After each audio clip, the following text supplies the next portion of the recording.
Je crois de tout mon cœur que Dieu souhaite que tu vives dans sa faveur. Maintenant, pour comprendre ce que c'est la faveur de Dieu, c'est important pour toi de comprendre entre la faveur, la grâce et la miséricorde de Dieu. La miséricorde de Dieu, c'est quelque chose de mal que tu mérites, mais qui ne t'arrive pas. La miséricorde de Dieu te délivre du jugement et de la condamnation. Par contre, la grâce de Dieu, c'est quelque chose de bien que tu ne mérites pas, qui t'arrive. Cela me fait penser au salut.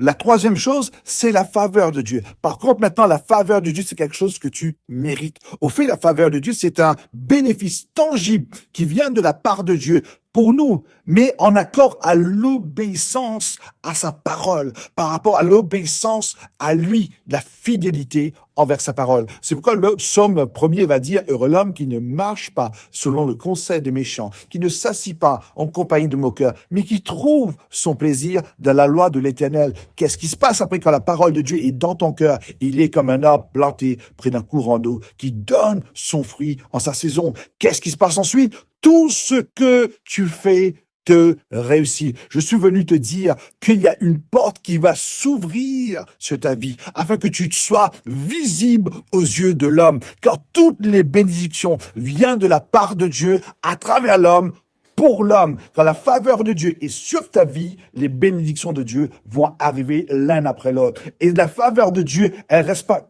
dans une situation, mais elle dure toujours.